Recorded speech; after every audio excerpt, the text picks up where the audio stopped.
History does not soften its edges, nor does it forget the men who shaped it with their own hands, blood, and ambition. Few figures in American history embody that ruthless drive quite like Andrew Jackson, a man forged in violence, consumed by vengeance, and ultimately elevated to the highest seat of power. His rise was anything but noble, his legacy anything but peaceful. Loved by some, despised by others, Jackson was a warrior before he was a politician, a killer before he was a statesman, and a force unlike any other to hold the presidency. His story is not one of quiet diplomacy or calculated governance.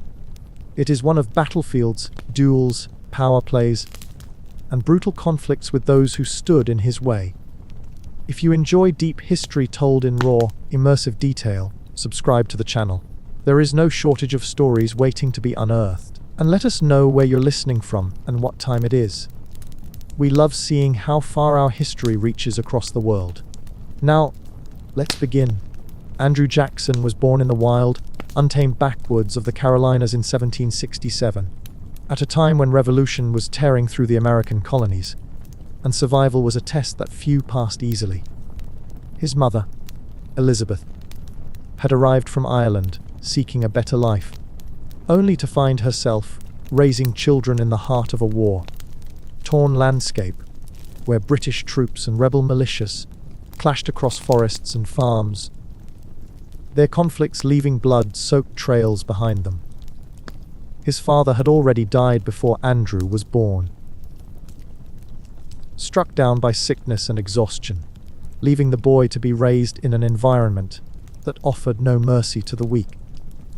By the time Jackson could form memories, he was surrounded by chaos. The Revolutionary War was devouring the land, and his family, like many others, found themselves caught in its grasp.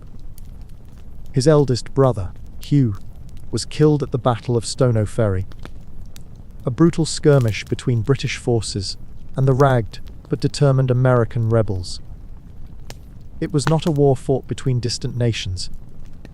It was fought in the fields and homes of men who had no choice but to participate.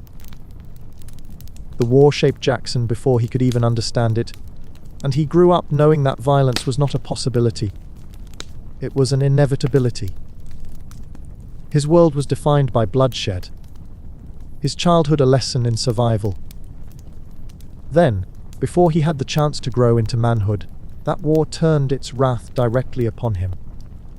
When Andrew Jackson was just 13, British troops stormed through the Carolinas in search of rebels, their campaign merciless and swift. His home was one of many caught in the violence, and he and his older brother, Robert, were captured by British soldiers, an experience that would forever stain his mind with bitterness toward the Empire. When ordered to polish the boots of an officer, Jackson refused. The response was instant and brutal.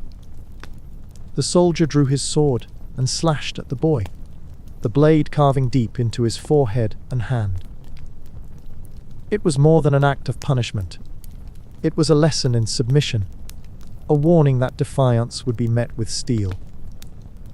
The scar remained for the rest of his life, a reminder of that moment, a permanent symbol of his hatred for the British Crown.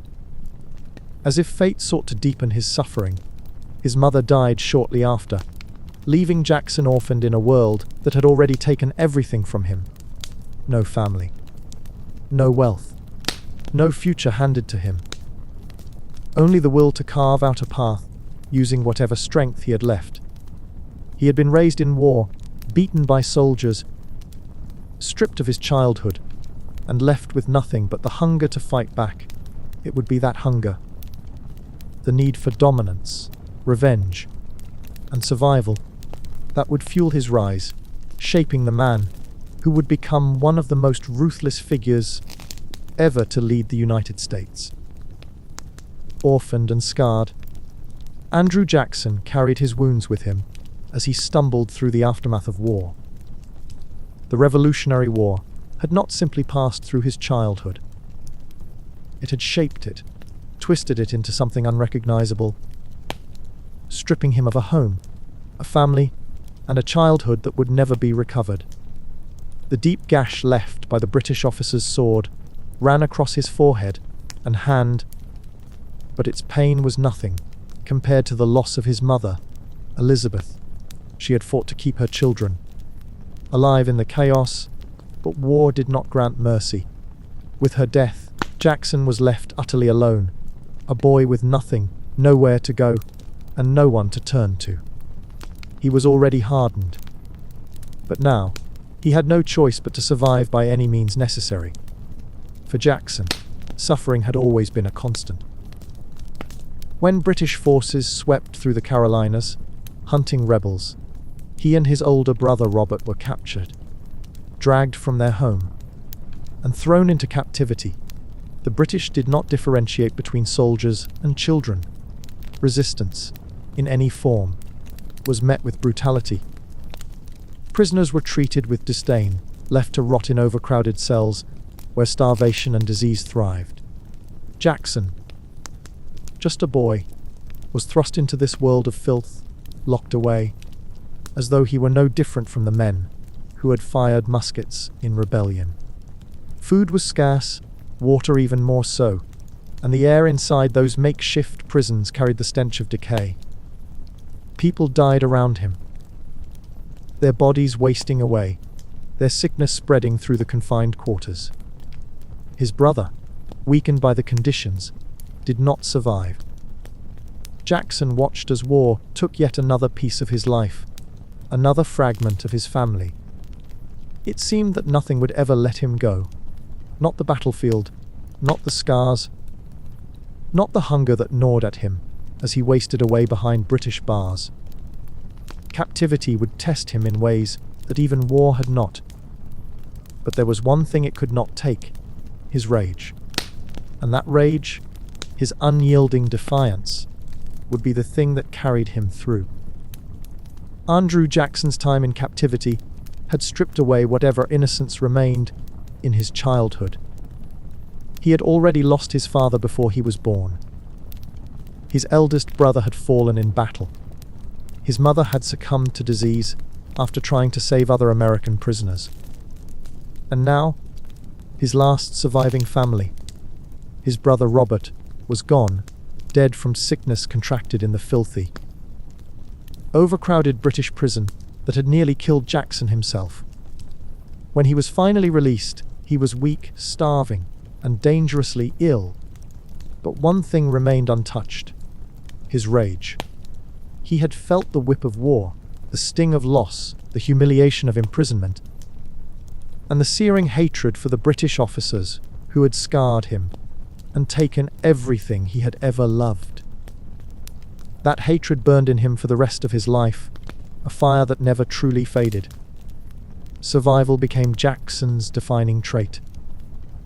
He had no wealth, no home, no inheritance waiting for him.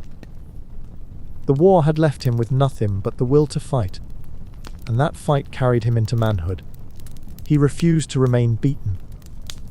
Though he was largely uneducated and lacked formal training, he set his sights on the law, using raw determination to carve out a path for himself. The legal profession did not require prestige. It required cunning, aggression, and a ruthless drive to outmaneuver rivals. Jackson possessed all three. By the time he was in his late teens, Jackson had fought his way into the legal world, securing a position studying under attorneys in North Carolina. Though he lacked the polished demeanor of established lawyers, he made up for it with sheer force of personality. He was combative, argumentative, and willing to go to extremes to get what he wanted. He studied intensely, determined to master the craft, not just for survival, but for power. Law was a battlefield, just not one fought with muskets and swords, but with words, contracts, and legal maneuvering. Jackson treated it no differently than war, and he intended to win. At just 20 years old, Jackson became a prosecutor for the Western District of North Carolina. Though the region he was tasked with governing was hardly settled, but the land had barely begun its transformation into Tennessee, and Jackson found himself thrown into the lawless frontier, where violence ruled more than statutes, and where disputes were solved with duels rather than court rulings. This was where Jackson thrived.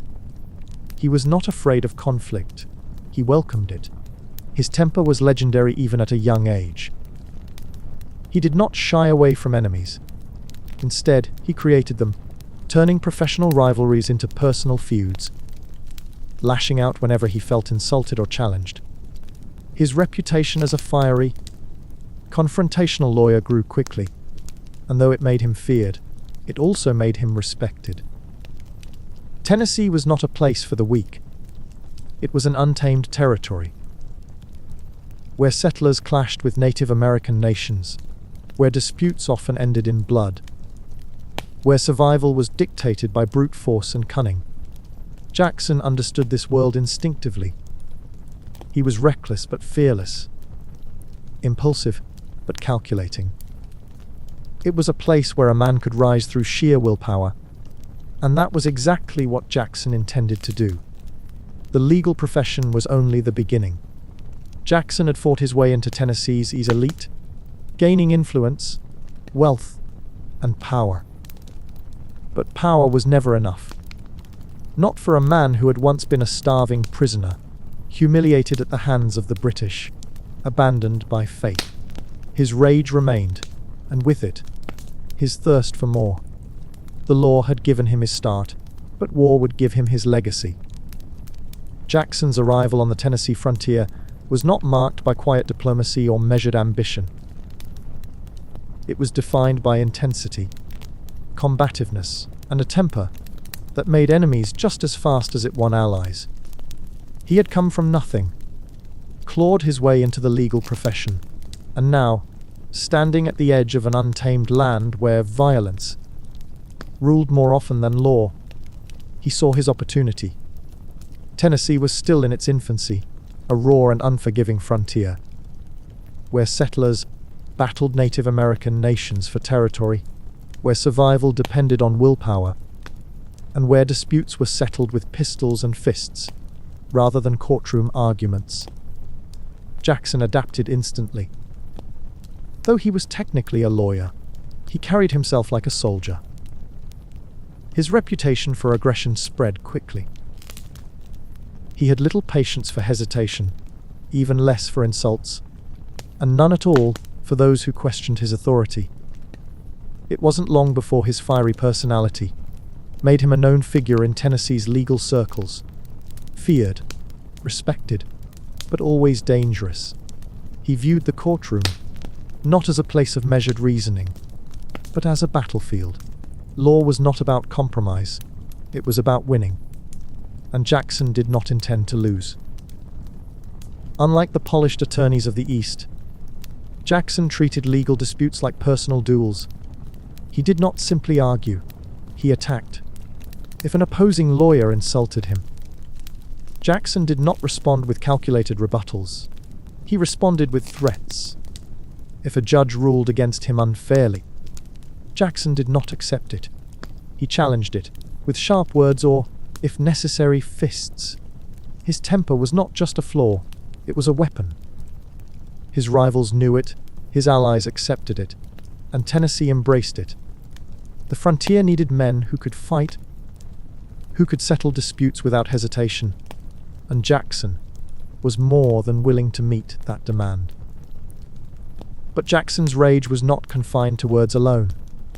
If an argument went too far, if tempers flared beyond the limits of courtroom decorum, Jackson was the kind of man who would take justice into his own hands. And soon enough, that rage would manifest in ways that no legal institution could contain.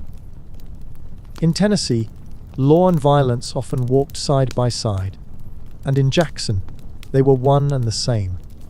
When legal battles no longer sufficed, Jackson turned to the one thing he knew best: physical combat. He was not the kind of lawyer who settled disputes with paperwork. No, Jackson took matters into his own hands, and when the insults became too sharp, when the disputes turned personal, his fists became his arguments, and the courtroom became his battleground. Andrew Jackson was never a man to step back from a fight. His temper, already infamous in Tennessee, did not stop at courtroom arguments. His legal battles often escalated beyond words, turning into outright brawls. The frontier was an unpredictable, often lawless place, and justice was not always determined by reason. Settlers, traders, and legal professionals alike understood that disputes could quickly transform into physical confrontations. And Jackson was one of the few lawyers who welcomed that reality rather than shying away from it. If a case became too heated, if an opponent pushed him too far, Jackson had no qualms about turning legal debates into personal vendettas, and personal vendettas into bloody fistfights. It was not uncommon for him to trade blows inside a courtroom, where lawsuits and disputes over land or contracts were settled not with eloquent arguments, but with fists thrown between opposing lawyers and clients alike. He fought judges, attorneys, business rivals, and anyone else who dared insult him. He carried himself with the same aggression he had learned as a young orphan in a war zone, refusing to back down, refusing to be humiliated, refusing to let anyone believe they could intimidate him. But fistfights were only the beginning. Jackson was not the type to let matters rest after one confrontation. His grudges lasted, burned deep, and needed resolution beyond mere scuffles. The frontier had another form of settling disputes, one that was far deadlier than brawling in court. Dueling had long been a tradition among gentlemen, a formalized way of defending one's honor. But on the rough Tennessee frontier, it was not just about politeness. It was about survival, reputation, and revenge. Jackson took to dueling as naturally as he had taken to fighting. When a disagreement became personal, when an insult cut too deep, when a gambling debt turned into a matter of pride, he was ready to put his life on the line. The pistol replaced the fist, and instead of fighting in courtrooms, he fought in open fields, where rules dictated that men would face each other, fire their weapons, and let fate, or skill, determine the victor. For Jackson, it was a perfect extension of his worldview's dominance was won through strength, and those unwilling to fight for their pride deserved to lose. It was here that Jackson would take his first steps toward becoming a legend of sheer, unforgiving force, a man whose name would soon be whispered in fear and admiration alike. Andrew Jackson did not simply tolerate conflict. He thrived on it, embraced it, and sought it out when his pride was at stake. Tennessee's frontier was a violent, unpredictable world where disputes did not always end with legal rulings, and where personal grievances turned into deadly confrontations. In this world, Jackson was entirely in his element. His fiery temper, already infamous, found its natural extension in dueling, a practice that defined honor, resolved disputes, and often determined survival.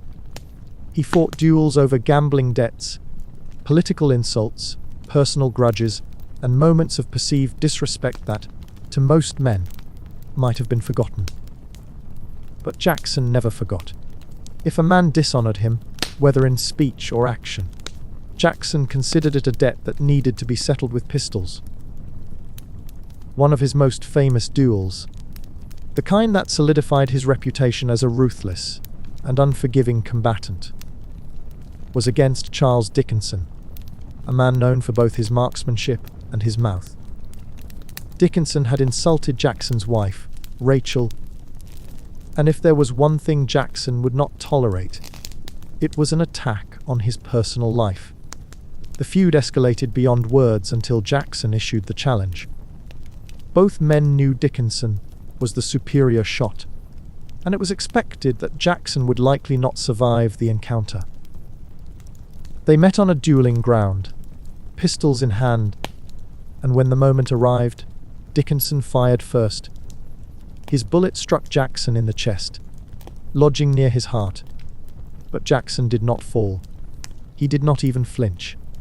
Bleeding and barely standing, he took his shot, hitting Dickinson squarely, mortally wounding him. It was not just about winning. It was about proving that no amount of pain, no threat, no superior gunmanship could deter Jackson when his honor was at stake. He carried that bullet in his body for the rest of his life, a constant reminder that survival was never about luck. It was about sheer, unrelenting willpower.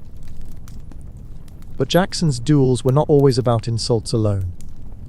His personal life had already stirred controversy, and in the rough political world of the frontier, that controversy turned into fuel for the enemies he collected along the way. The scandal surrounding his marriage to Rachel Donaldson haunted him for years, inflaming tensions, deepening grudges, and adding further justification for the duels that followed. Rachel had been married before, to a man named Lewis Robards. Their marriage had been troubled, filled with mistrust, jealousy, and anger, until Rachel left him and believed herself free.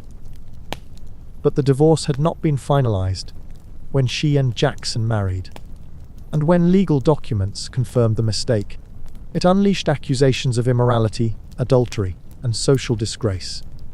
Jackson was enraged, not at Rachel, but at the whispers, the insults, the men who used the situation as ammunition against him. He defended his wife with the same intensity he used on battlefields and dueling grounds, and in doing so, he only escalated the conflicts that would shape the rest of his life. Rachel had wanted peace, but Jackson had never been built for peace. He was a man forged in war, hardened by loss, and determined to fight, whether with words, weapons, or unwavering resolve. Andrew Jackson's marriage to Rachel Donaldson was meant to be a new beginning. A moment of peace after years of battles, disputes, and the constant pull of conflict that had defined his life since childhood. But for Jackson, peace was never truly possible. Even in love, controversy followed. Rachel had been married before, to a man named Lewis Robards, whose jealousy and paranoia had driven a wedge between them, forcing Rachel to leave. Jackson, always impulsive, always eager to act rather than wait, believed her divorce had been finalized. The two married, finding comfort in one another, building a life together in the rough, but promising frontier world of Tennessee. But the paperwork had not yet gone through. When the truth came to light, it ignited a scandal that never fully faded. Rachel's first marriage had still been legally intact when she wed Jackson, meaning that in the eyes of the law, she had committed adultery. When the divorce was officially completed, she and Jackson remarried, determined to correct the mistake. But it was too late. Jackson's enemies, of which there were many, seized on the incident, using it to paint him as immoral, reckless, a man whose personal life was as undisciplined as his political ambitions.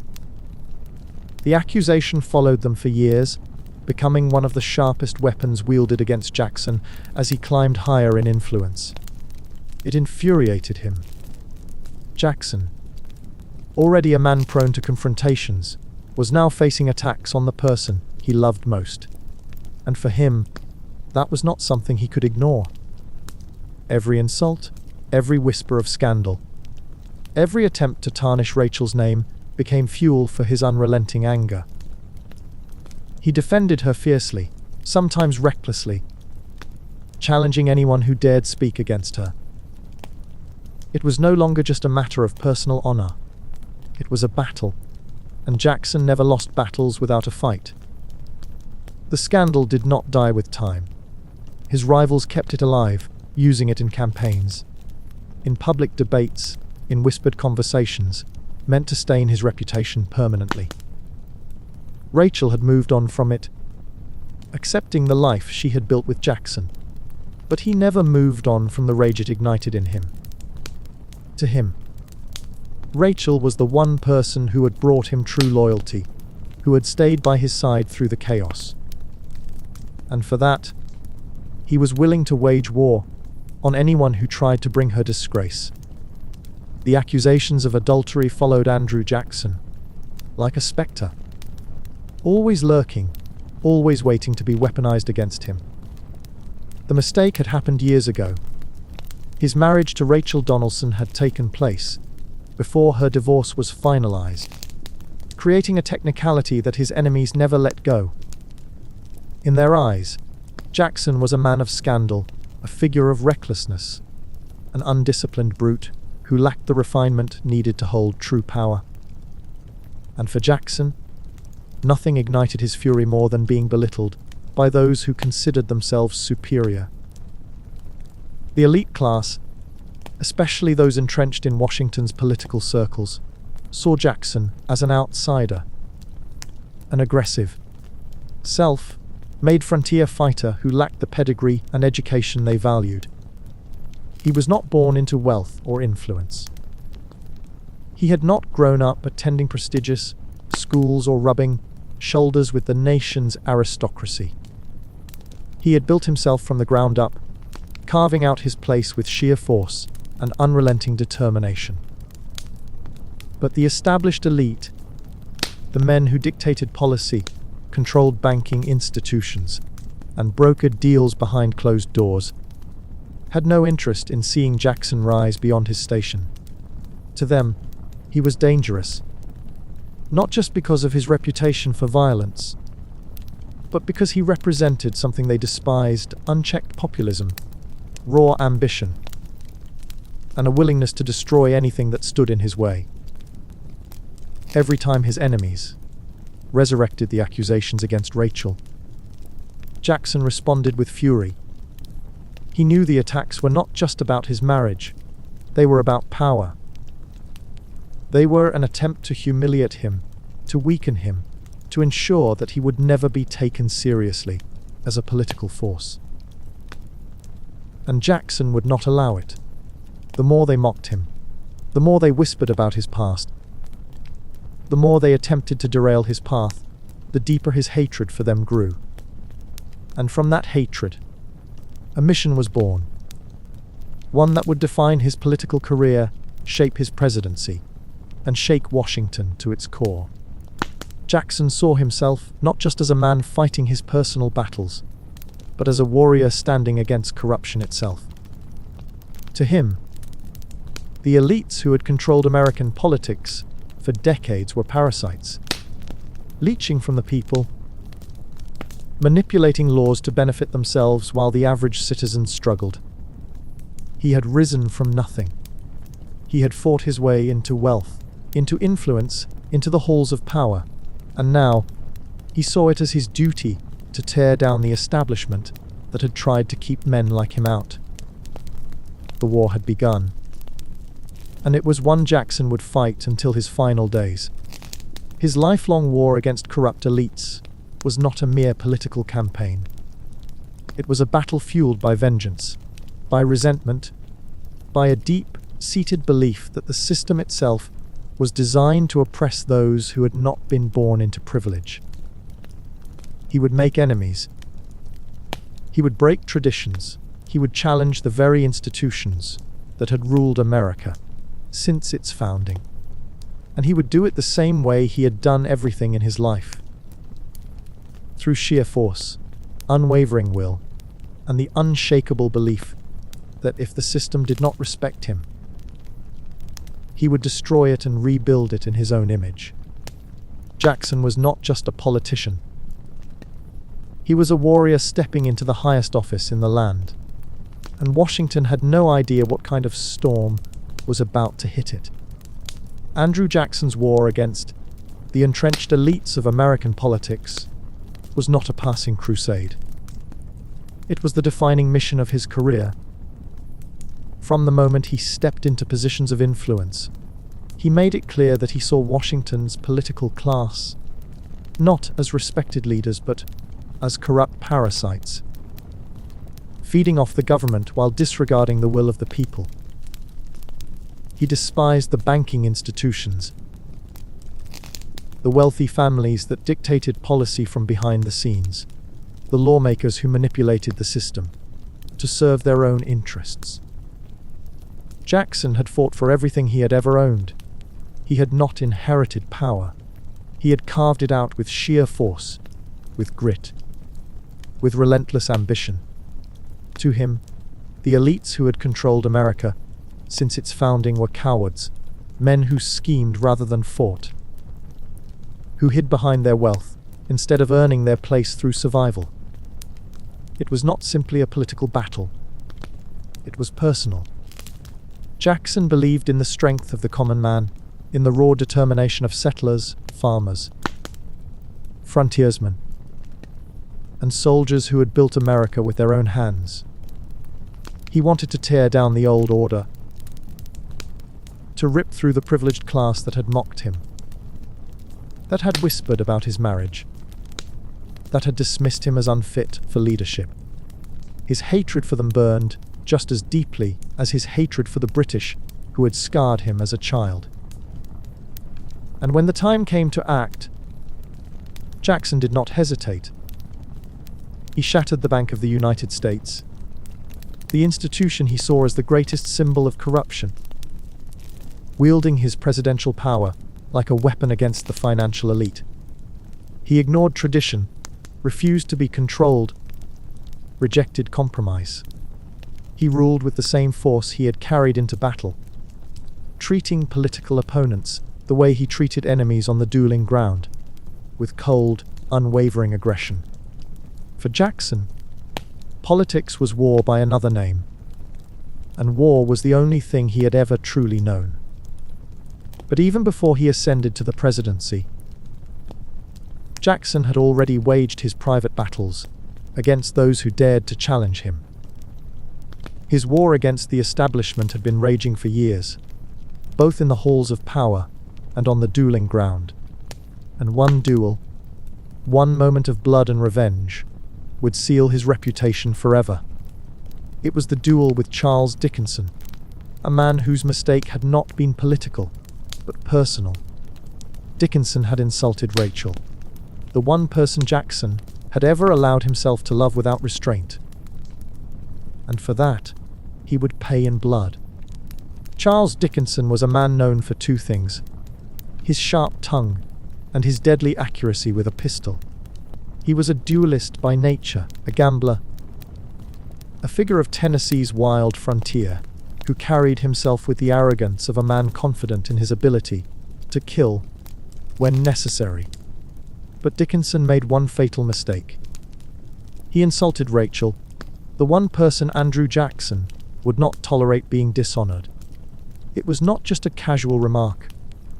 It was a direct attack, a slur against Jackson's wife, one meant to humiliate, meant to undermine, meant to remind Jackson that his marriage had long been stained with controversy.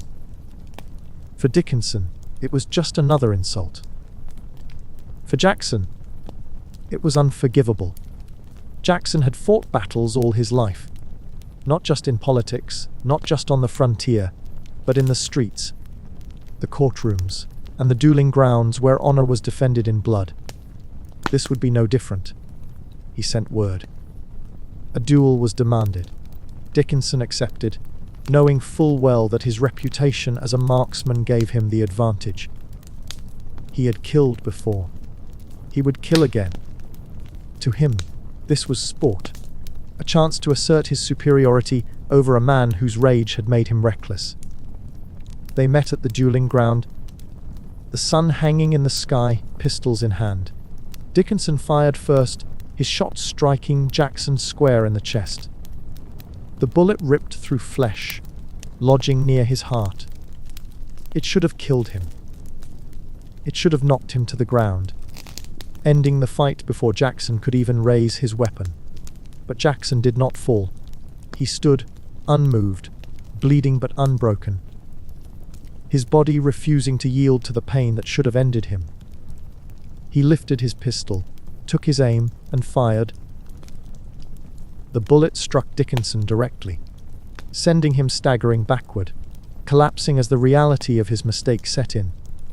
Jackson had survived. Dickinson had not.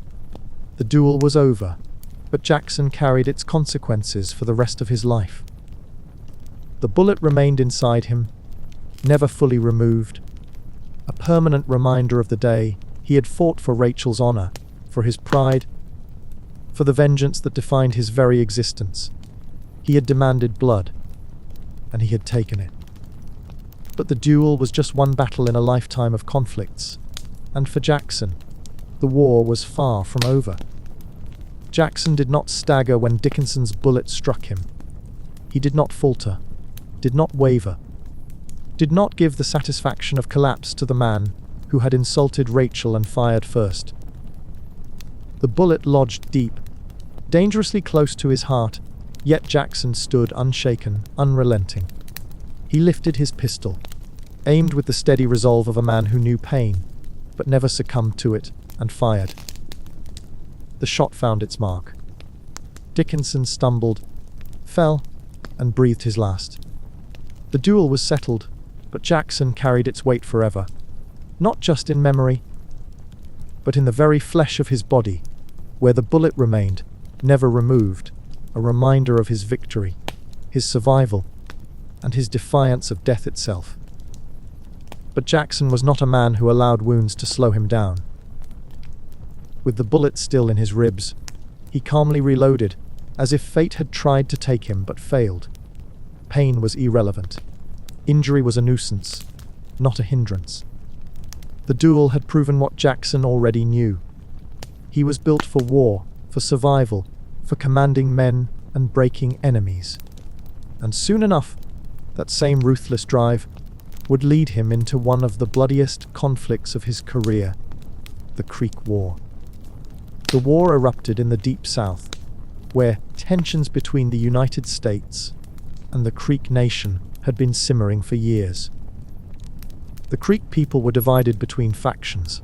Some sought cooperation with white settlers, others resisted violently. Among them, the Red Sticks, the most militant branch of the Creek Nation, had taken up arms, slaughtering American settlers and siding with the British and Spanish in defiance of US expansion. Jackson saw no room for negotiation.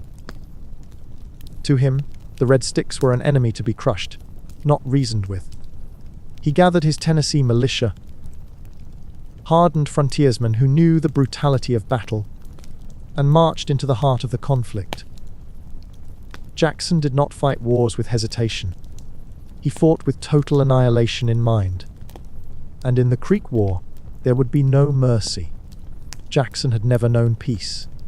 He had spent his youth in the grip of war, his manhood in battles of law and vengeance, and now, standing at the head of his Tennessee militia, he was ready to wage a campaign of sheer, unforgiving destruction. The Creek War was not just another frontier skirmish. It was a conflict of survival, of dominance, of brutal retribution against a native force that had chosen resistance over surrender. Jackson saw no compromise, no diplomacy.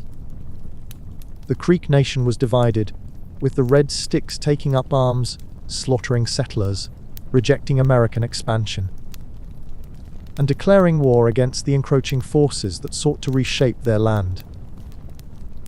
For Jackson, the answer to rebellion was annihilation. The Tennessee militia was hardened, battle-ready, a force of rough men who had lived through violence and carried it with them wherever they marched. Jackson led them without hesitation, driving his army deep into Creek territory, forging alliances with Cherokee and other native groups willing to fight against the Red Sticks. It was a war of brutality, where settlements burned, where skirmishes ended in blood-soaked fields, and where Jackson made it clear that he would tolerate no quarter for those who stood in his way. The Red Sticks fought with fierce resistance, knowing that surrender was not an option.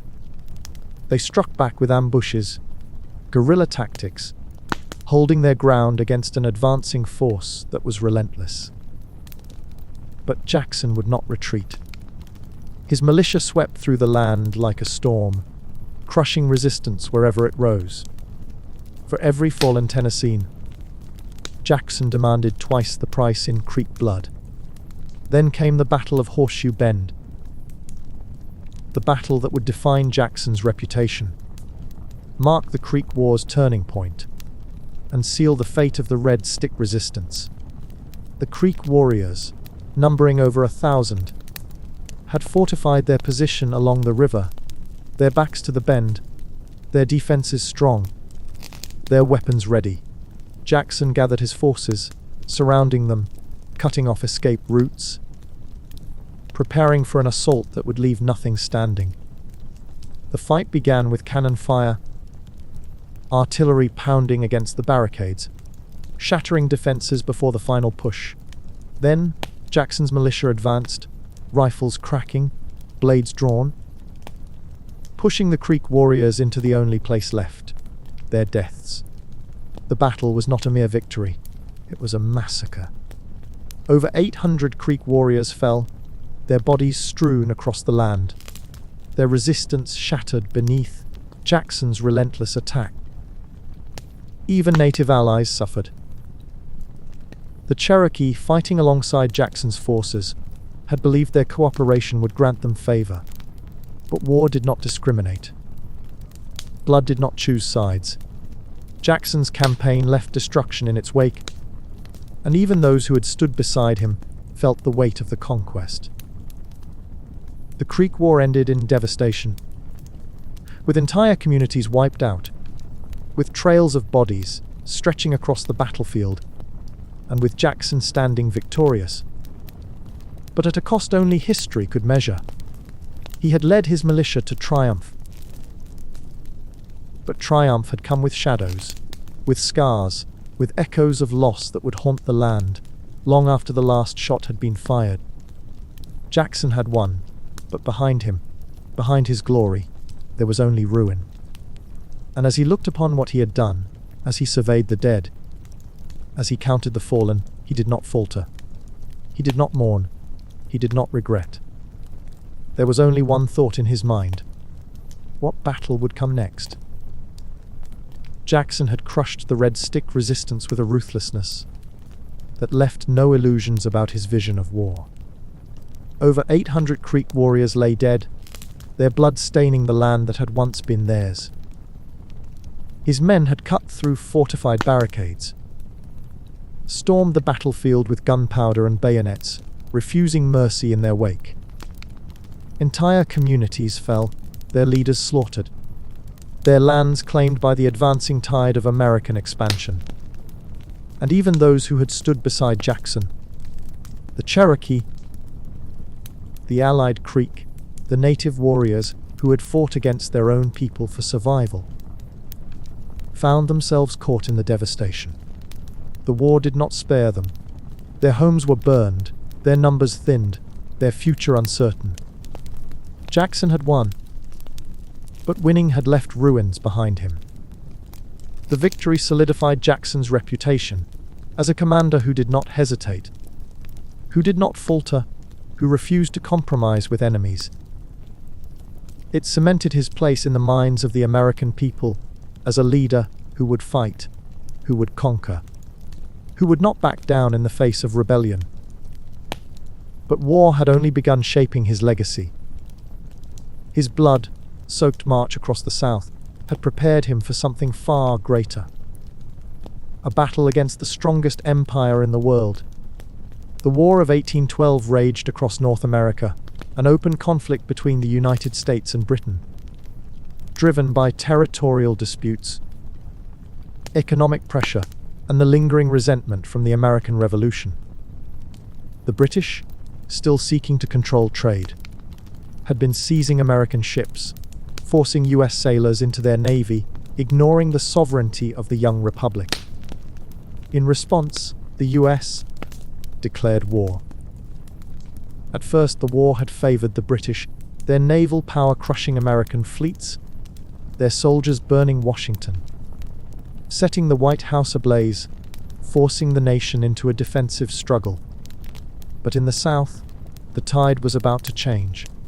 Britain set its sights on New Orleans, a critical port, a gateway to American expansion, a city that, if taken, would give Britain control of the Mississippi River and cripple US trade. Jackson, already hardened by battle, was ordered to defend the city. And the defense of New Orleans would become one of the most brutal, bloody, and unexpected victories in American military history. When Jackson arrived, he found the city unprepared for war, its defenses weak, its troops scattered with little organization. But Jackson thrived in chaos. He immediately took control, rallying forces, strengthening fortifications, pulling together a ragtag army of militia fighters, frontier sharpshooters, freed black soldiers, local pirates, and native warriors. A force that should have stood no chance against the disciplined British military. But Jackson did not fight conventionally. He fought to win. The British, confident in their superior firepower, in their trained regiments, in their war experience, moved in, expecting a quick victory, a decisive conquest of New Orleans, before pressing further into American land. But Jackson anticipated their advance. He transformed the battlefield into a trap, using the swamps, the fog, the unpredictable terrain to his advantage. He ordered trenches dug, barricades reinforced, cannons positioned for maximum destruction. When the British launched their attack, they were met with a storm of gunfire, artillery blasting through their ranks, cutting down soldiers before they even had a chance to return fire. Jackson's forces struck from cover, from concealed positions, from the muddy fields where visibility was poor and chaos favored the defenders. The British pushed forward, believing their numbers would overwhelm the resistance, but Jackson had prepared for every assault. Then, in the heart of battle, British officers fell, their leadership crumbling, their ranks left in disarray as American forces tore through them with relentless firepower. What should have been a British victory turned into a slaughter. Thousands of British soldiers lay dead, wounded, trapped in the merciless landscape. Jackson had turned New Orleans into a graveyard for the empire that had once ruled America. When the smoke cleared, the British had been utterly defeated, forced into retreat, leaving behind corpses, abandoned weapons, and the shattered remnants of an army that had once seemed invincible. Jackson had not only won a battle, he had changed the course of the war, proving that America could stand against Britain, could hold its own, could not be conquered. The legend of Andrew Jackson had been forged in duels, in backwoods battlefields, in the Creek Wars massacres. But New Orleans had elevated him beyond a mere general. It had made him a national hero, an icon of American strength, a symbol of defiance against foreign domination. Jackson had defended the city, saved the South, and cemented his place in history. But war had never been just about victory. It had always been about power. And now, Jackson had more power than ever before, and he intended to use it. Jackson's triumph at New Orleans was not just a military victory. It was a moment that would forever redefine America's sense of strength, resilience, and defiance against the British Empire. The war itself had started with the US on the defensive. Outmatched by British naval superiority, its cities burned, its resources stretched thin. But New Orleans changed everything. Jackson, hardened by battle, had stepped into the role of defender with the same ferocity he had carried into every conflict before. The British, experienced, disciplined, and equipped with the full might of their empire, had expected a swift victory. Believing American forces in New Orleans to be disorganized, untrained, unprepared for a serious confrontation, They had conquered before. They had crushed resistance on battlefields across the globe. But Jackson was not a man who accepted defeat before the fight had even begun. He had crafted his army from the raw, unpolished edges of American society. Men who had never seen formal military training, who had never fought in great battles, who had come from the swamps, the towns, the outskirts of civilization where survival was its own kind of war.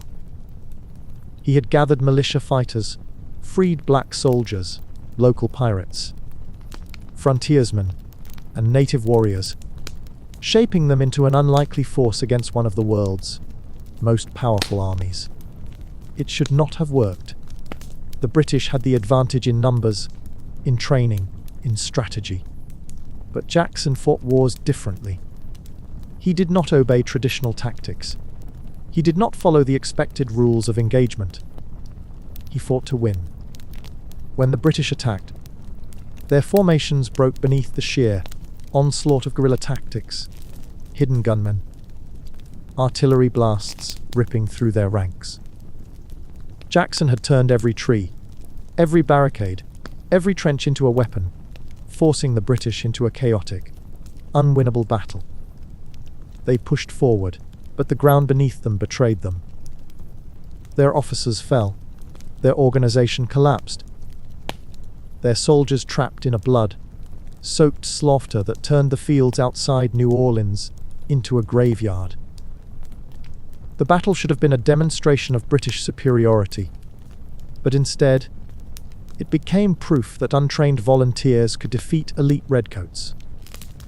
Jackson had led a force of unorthodox warriors, men who had never fought under a central command, against the world's most disciplined army.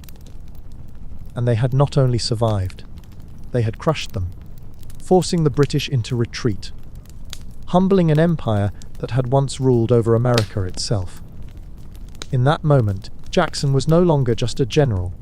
He was a legend, and America, forever shaped by victory in war, had found its next hero. Jackson's victory at New Orleans did more than just win a battle. It shattered the illusion that the British military was invincible, proving that discipline and training alone were not enough to defeat raw determination, unconventional warfare, and a leader who refused to yield. His ragtag army had not been composed of elite troops, hardened professionals, or long-serving veterans. They were untrained volunteers, frontiersmen, militiamen, pirates, freed slaves, Cherokee fighters, men who had never stood on a battlefield of this scale before, but had fought tooth and nail to defend the city against the most disciplined force in the world. The British had expected to march through New Orleans, claim victory with ease, and cripple American expansion. Instead, their soldiers had fallen in droves, cut down by artillery, muskets, and relentless resistance, their ranks shattered by the sheer ferocity of Jackson's forces. The United States had fought back, and it had won, not through superior firepower or strategy, but through grit, unpredictability, and the refusal to surrender. America, still a young nation, had defied the empire that had once ruled it. Jackson emerged from the battle not just victorious, but legendary. The country, desperate for heroes, desperate for proof that its military could stand against foreign threats, turned to Jackson as the embodiment of American strength and resilience. He was declared a national hero, praised as the man who had saved the South, the leader who had crushed an empire's ambitions, the warrior who had stood unshaken as thousands of British troops fell before him. His image became one of unyielding defiance, of brute force, of a leader who did not negotiate. He conquered. But legends have consequences. And Jackson's rise fed something deeper within him. The respect, the admiration, the unwavering loyalty he commanded only solidified his belief that he was meant to lead, that his strength, his will, his decisions could not be questioned. His temper, already dangerous, was now reinforced by the belief that he was untouchable. His thirst for combat, once a necessity for survival, had transformed into a hunger for dominance. He had defeated the British. He had defended the nation. He had proven his worth beyond doubt. And now the world would bend to his will. The legend had been born, but it had awakened the monster within him. The man who had fought duels, waged wars, carried bullets in his body without flinching, was now convinced that power was his to take, his to wield, his to shape as he saw fit. And with the country watching, waiting, ready to embrace its new hero, Jackson prepared for the next battle. The battle for total control. Jackson's rise to legend had come at the cost of blood, war, and unshakable defiance. He had humiliated the British at New Orleans, crushed resistance in the South, and established himself as the face of American military strength. But the adoration, the fame, the celebrations of his victories did not humble him. They fed him. The accolades reinforced everything he already believed about himself. That he was destined to lead. That no man could challenge him. That his will was no longer merely his own, but the will of a nation looking for heroes. Jackson did not simply accept power, he claimed it. And the world had given him no reason to doubt that it was his for the taking. But Jackson's wars were not yet finished. America was expanding, its ambitions stretching into territory still controlled by European powers, and Jackson, already known for his ruthlessness, was the man who would take that land by force. His next conquest was Florida, a region still under Spanish control, but one that had become a thorn in America's side. Bands of escaped slaves, Seminole warriors, and Spanish forces operated from Florida's wilderness, launching raids into American territory, resisting U.S. expansion at every turn. For Jackson, this was not merely a foreign issue. It was a challenge, a battlefield waiting to be claimed. And so, despite orders meant to keep the conflict measured, Jackson did what he had always done. He waged war without restraint.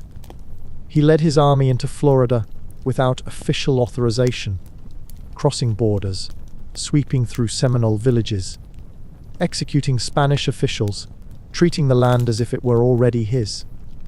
His campaign was swift, brutal, decisive, the kind of warfare only Jackson could command, where victory was not negotiated, but taken with force. The Spanish, unprepared for his assault, crumbled, their grip on Florida weakening, until they had no choice but to surrender it to American control. Jackson had conquered yet another frontier, proving once more that no force, whether British, Creek, Spanish, or Seminole, could stand against his relentless march. With Florida now under American rule, Jackson was appointed military governor, an unofficial ruler of the land he had seized. But governance was never his true ambition. He did not see himself as a mere administrator, enforcing law with caution. He was a conqueror, and his rule reflected that mindset. He punished dissidents, executed those he saw as traitors, imposed his authority with the same brute force that had won his battles. He had taken Florida, but taking it was never enough. Jackson did not simply occupy land, he dominated it. And with every act of power, every decree, every display of absolute control, his transformation into America's most feared and untouchable leader was nearly complete. But Florida was only another step toward his true destiny. And now, with his military conquests behind him, with his legend secure, with the nation seeing him as more than just a soldier, there was only one seat of power left to claim: the presidency. And nothing, not rivals, not scandals, not the warnings of those who feared his rise, could stop Jackson from taking it. Jackson's grip on Florida was absolute. He had marched into the territory with the force of a conqueror, crushing resistance, dismantling Spanish control, and imposing his own rule without hesitation. His appointment as military governor was little more than a formality. He had already acted with the authority of a ruler, treating Florida as a battlefield rather than a political assignment. Governance, for Jackson, was not about law. It was about control. And control meant removing anything and anyone that threatened his vision of power. Florida was not just a land of Spanish retreat. It was a volatile frontier, home to native warriors, rogue militias, escaped slaves, and remnants of foreign influence that still lingered despite American expansion. Jackson saw threats everywhere, figures that defied his authority, men who still clung to opposition rather than submission. And when he perceived a threat, he did not seek diplomacy, he sought retribution. 2 British citizens, Alexander Arbuthnot and Robert Ambrister, were accused of aiding native resistance against US forces, supplying weapons, coordinating attacks, standing in the way of Jackson's military campaign. There was no trial, no formal investigation, no hesitation. Jackson had them executed. Arbuthnot, an elderly trader, was hanged without ceremony, his death ordered with the same efficiency as any battlefield execution. Ambrister, a former British officer, was first sentenced to whipping and imprisonment. But Jackson rejected the ruling, overriding it with a command for immediate death. He was shot. There was no official war between Britain and the United States at that moment. Jackson had acted entirely on his own authority, deciding that these men had no right to live simply because they had opposed him. It was a message, one that resonated across Florida, across Washington, across the world. Power was not simply held, it was enforced, and Jackson enforced it with blood. The execution sparked outrage. Diplomats protested, political rivals decried Jackson's recklessness. The British condemned the act as an atrocity, but Jackson did not care. He had won Florida. He had crushed his enemies. And Washington had let him do it. With the territory now firmly in America's hands, Jackson had proven that his authority was more than military, it was absolute. He was no longer just a general. He was a force that could not be denied. And his ascent to the highest office in the nation was no longer a question of possibility. It was inevitable. Now, there was only one seat left to claim, the presidency. And Jackson was ready to take it. Jackson's decision to execute 2 British citizens in Florida without trial sent shockwaves through the political world. He had stepped beyond military command, beyond territorial governance. He had acted as judge, jury, and executioner, enforcing his authority with the same brutal efficiency that had marked his military campaigns. It was not an act of necessity, nor was it mandated by law. It was Jackson's personal sense of justice, his belief that those who aided his enemies deserved no due process, only punishment. It was an execution, not a battle. And it was done without hesitation. News spread quickly, and Washington was forced to respond. The Senate launched an investigation, questioning Jackson's actions, examining whether he had gone too far, whether his unchecked power posed a threat even to the institutions meant to hold military leaders accountable. Criticism mounted. Diplomats condemned him. Political rivals saw an opportunity to weaken his influence. But Jackson did not flinch. He ignored every accusation, dismissed every rebuke, refused every demand for remorse. His defense was simple. He had done what was necessary. Florida had been secured. British interference had been silenced. There was no regret, no apology, no retreat. And that defiance only made him more powerful. The American public, ever drawn to figures of strength and decisive action, embraced him as the embodiment of the country's frontier spirit, unapologetic, ruthless, willing to do what others would not. His enemies had tried to tear him down, but instead they had elevated him. The Senate's investigation failed to break him. Instead, it reinforced his legend. Jackson was no longer just a military hero. He was a force that could not be controlled.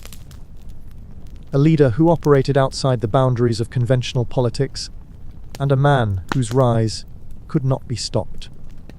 And with the presidency now within his reach, America was about to learn what true, unyielding power looked like.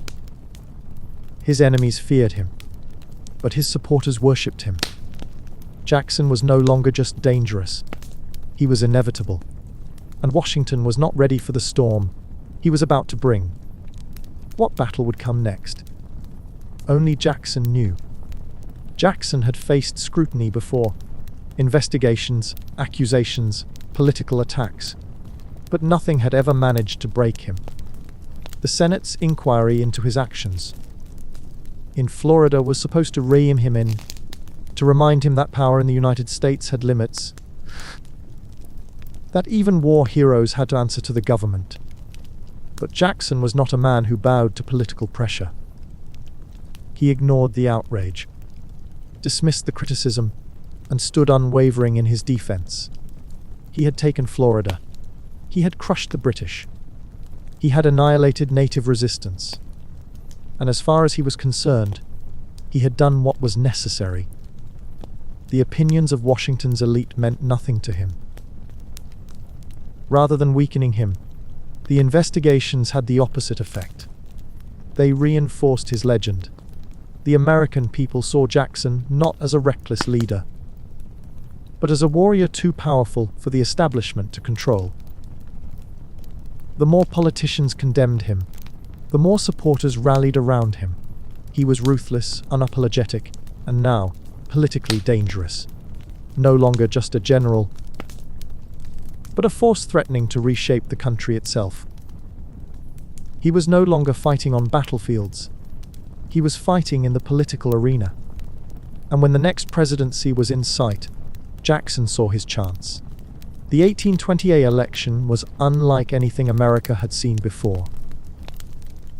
Jackson ran not as a member of Washington's elite, but as a man of the people. He positioned himself as the voice of the frontier, the defender of common citizens against the corruption of entrenched power.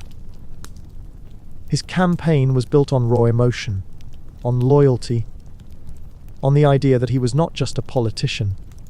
He was a fighter, a man who had bled for the country, who had proven his strength in war, and would now prove it in leadership. He was adored in the South, revered by farmers, settlers, and working-class Americans who saw in him a reflection of their own struggles.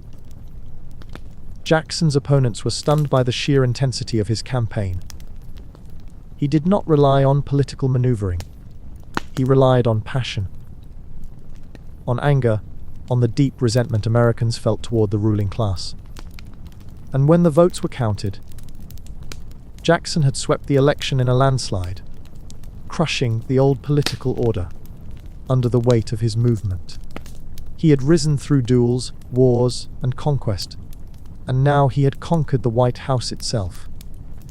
But power had always come at a cost, and the presidency would be no different. Jackson's victory in the 1828 election was not just a political shift. It was a revolution.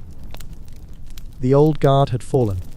The Washington elite, the entrenched aristocracy, the men who had whispered behind closed doors, who had sought to control the country through tradition and influence, had been crushed beneath the sheer force of Jackson's movement. He had not won through policy promises or measured debate.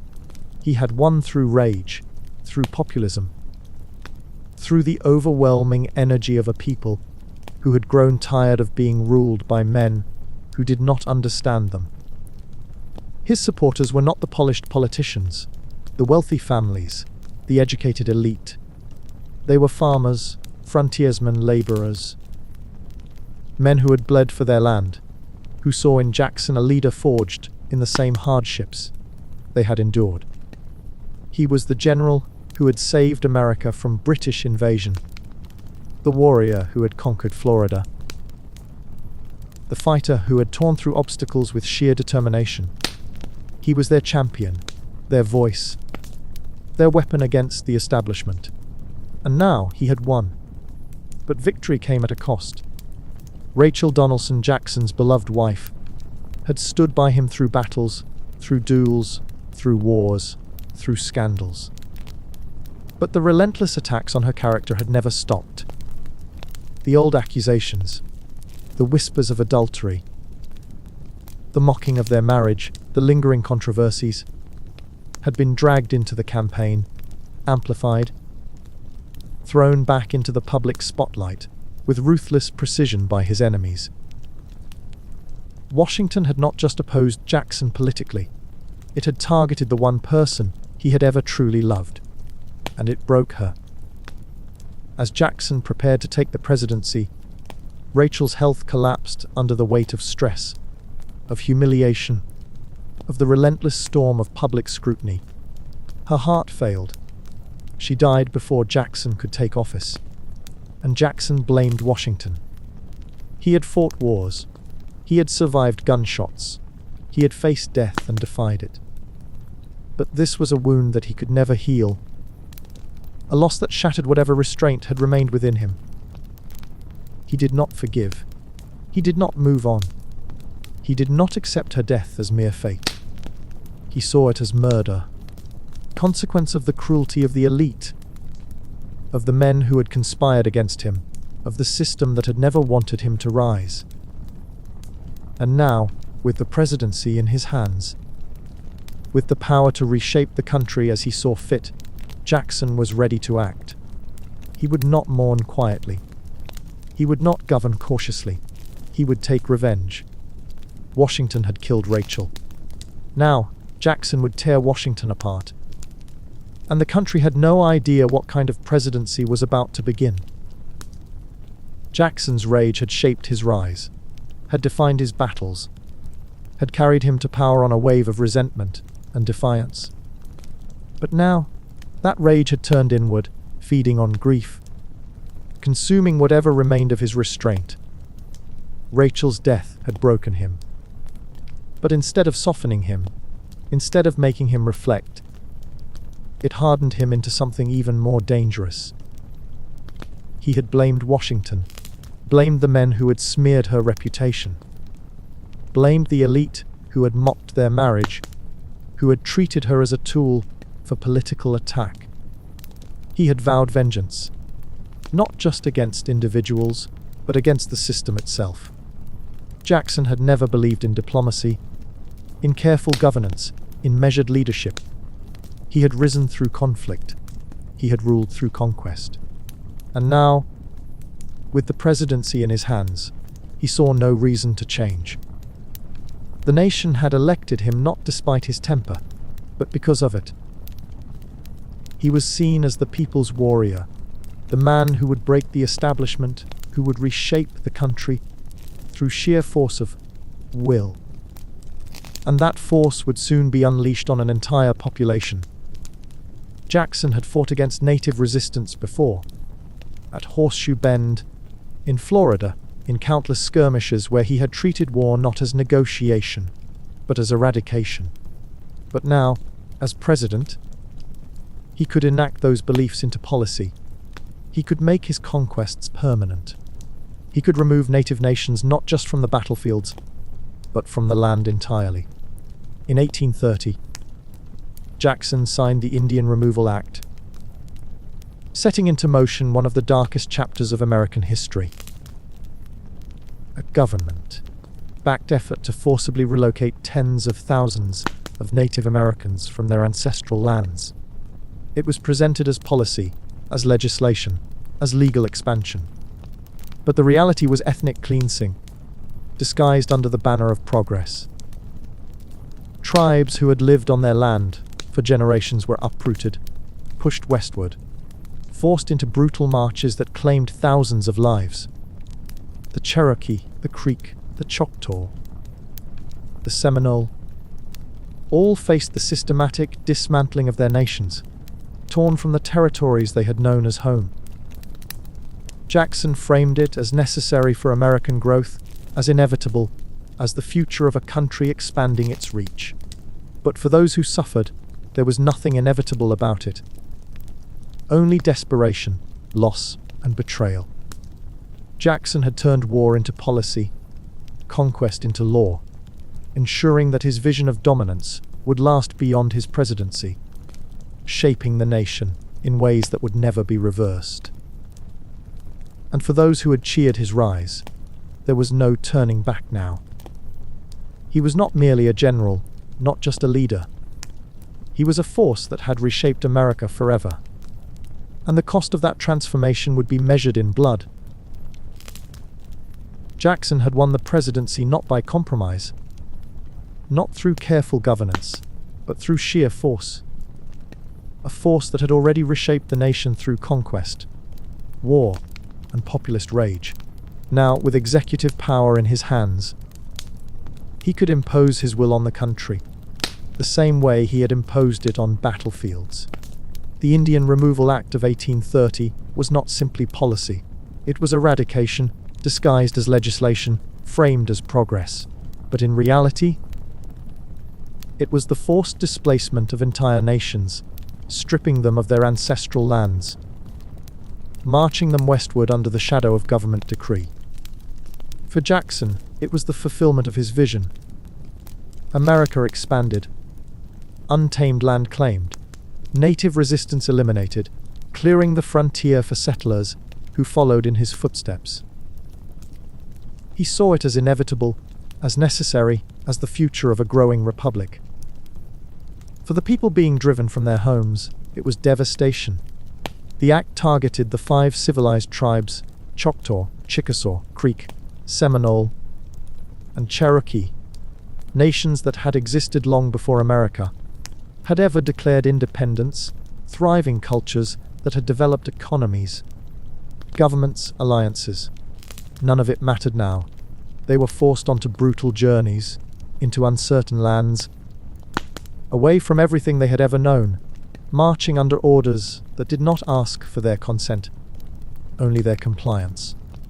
The Cherokee, who had tried to integrate into American society, who had established schools, newspapers, businesses, found their efforts shattered. None of their adaptation could save them.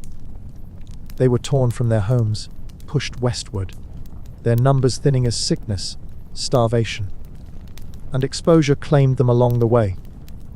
But even as the march began, resistance came, not from Jackson's political rivals, but from the law itself. In Worcester v. Georgia, the Supreme Court ruled against removal, declaring that native nations were sovereign, that their lands could not be taken without their agreement, that federal authority did not grant Jackson the right to strip them of their homes. It was meant to be the final word, the ruling of the highest court in the nation, the constitutional barrier that should have stopped Jackson's campaign. But Jackson did not accept rulings. He did not recognize limits. He did not bow to the court. His response was short, brutal, and emblematic of the kind of presidency he had built. Let them enforce it. With those words, Jackson challenged the Constitution itself, mocking the authority of the judicial branch, daring the Supreme Court to try and stop him, knowing full well that no soldiers, no enforcement, no tangible power could step in to block what had already begun. The Cherokee marched. The Creek marched. The Seminole marched. Their protests meant nothing. The ruling meant nothing. Jackson's America was built by force, and it would expand by force, no matter how many lives were lost to make it happen. The Constitution had spoken. Jackson had ignored it, and the consequences were irreversible. Jackson had turned defiance into policy, and policy into destruction. The 5 civilized tribes, Choctaw, Chickasaw, Creek, Seminole and Cherokee, had been forced onto a march toward exile, their homes stripped from them, their sovereignty erased, their protests drowned beneath the weight of executive order. He had openly challenged the Supreme Court's authority, mocked its ruling in Worcester v. Georgia, and dared the Constitution itself to stop him. But there was no enforcement, no intervention. Jackson's command remained unchallenged, and the forced removal continued without restraint. The Cherokee, who had fought through diplomacy, through legal battles, through efforts to integrate, found themselves betrayed, abandoned by the very system they had tried to trust. Their lands, rich with history, culture, and generations of life, were taken, sold, given away. Jackson had framed the Removal Act as a necessity for America's expansion, as a solution to conflicts between settlers and native nations. But the reality was simpler. It was conquest, driven by greed, backed by power, enforced by executive decree. The journey westward, known today as the Trail of Tears, was not just a migration, not just a relocation, but a forced death march. Over 60,000 Native Americans were driven from their land, forced across brutal terrain, through freezing winters, through scorching summers, with little food, little protection, no security. The marches were long, exhausting, merciless. Thousands died along the way. Children, elders, families broken by the endless march, their bodies falling into unmarked graves along the path that Jackson's policy had set for them. Disease tore through the ranks. Hunger gnawed at their strength. Exposure stole their lives before they could even reach the barren lands promised to them. Jackson had reshaped America's borders, but at a cost measured in suffering, in loss, in betrayal. And no battle he had ever fought had claimed as many lives as the policy he had signed into law. The Trail of Tears was not simply a relocation, it was a death march. Over 60,000 Native Americans were forced westward, stripped of their homes, their lands, their sovereignty, and pushed into a journey designed not for survival, but for removal. Jackson's vision of expansion had come at an unspeakable cost, and the human toll was immeasurable. For the Cherokee, the Creek, the Chickasaw, the Choctaw, and the Seminole, this was not a treaty, not a diplomatic agreement. It was an enforced exile, a systematic erasure of their place in the land they had inhabited for centuries. The journey was brutal beyond imagination. Families were torn apart, villages emptied, communities scattered, forced to march westward under the watchful eyes of soldiers ensuring their compliance. They traveled through harsh terrain, unforgiving winters, sweltering summers, miles upon miles of land that offered them nothing. No shelter, no respite. Only the demand to keep moving forward. Thousands died before reaching their destination. Starvation became a constant threat. The provisions were limited, often spoiled, often withheld. Food supplies meant to sustain them failed, leaving men, women, and children with nothing but scraps, whatever they could gather from the barren land around them. Hunger gnawed at their strength. Bodies weakened, children collapsed, elders fell behind. Exposure claimed more lives than war ever had. The winters were merciless, freezing flesh, stealing breath, offering no relief to those too weak to move forward. The clothing they carried was insufficient, their shelter non-existent, their suffering immeasurable. Snow buried them where they stood. Winds cut through their skin. Frostbite turned fingers and toes black before they simply stopped working altogether. Disease spread through the ranks like wildfire. With bodies exhausted, immune systems failing, and medical aid non-existent, sickness tore through entire groups, reducing numbers day by day. Fevers raged, infections spread unchecked, filled with sickness until breath failed entirely. With every step, another life was lost. Entire families disappeared into the endless march, leaving nothing behind but footprints in the soil, swallowed by time. And yet, the march continued. The soldiers enforcing the removal did not intervene, did not offer aid, did not break their orders to spare those suffering in the worst of conditions. The mission was not survival, it was completion. Move them, remove them, ensure they are gone. Those who collapsed were not saved, they were left behind, their bodies joining the thousands before them, buried in the cold earth by their own people before the march continued. Their deaths were not recorded, their suffering not acknowledged, their existence erased one agonizing step at a time. By the time the survivors finally reached their designated land, in the West, they were shadows of the people they had once been. Their nations had been torn apart, traditions broken, families lost, leaders dead.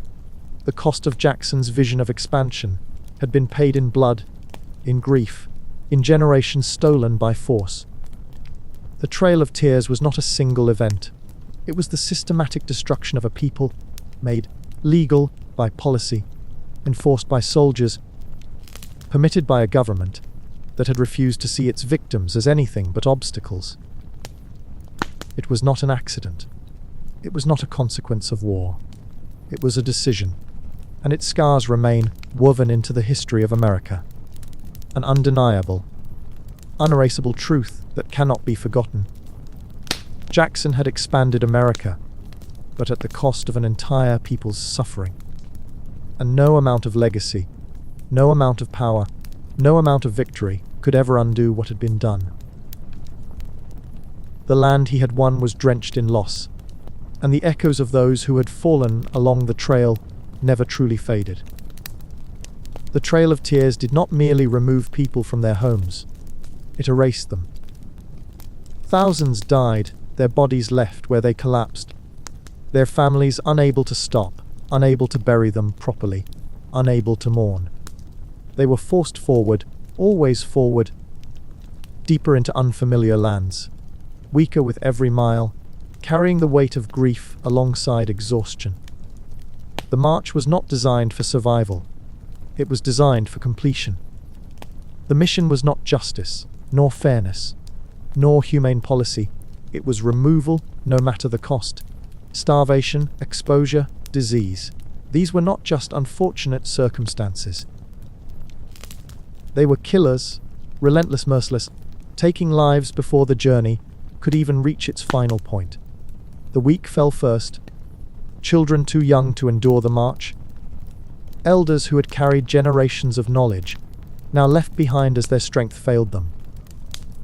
The sick died next, infections spreading unchecked, fevers raging, lungs filled with sickness, their bodies unable to recover as they continued to move westward, forced by the weight of orders. The cold stole the breath of those who could no longer stand. The heat sapped their energy. The hunger gnawed at their resilience until they could fight no longer. They dropped by the dozens, by the hundreds, by the thousands, and no one came to save them. The soldiers did not halt. There was no rescue, no aid, no intervention. The bodies remained along the trail, abandoned in the name of progress, in the name of expansion, in the name of policy. And Jackson did not flinch. To him, this was necessary. A step toward securing land, eliminating opposition, solidifying America's expansion, ensuring that the frontier would belong to the settlers rather than those who had been there for centuries. It was not personal to him. It was not tragic. It was simply the reality of conquest. The journey ended for the survivors, but for those left behind, for those who had perished along the trail, there was no end, only silence, and Jackson did not look back. The trail had been cleared. The frontier had been won, and to him, that was all that mattered. The Trail of Tears was littered with death.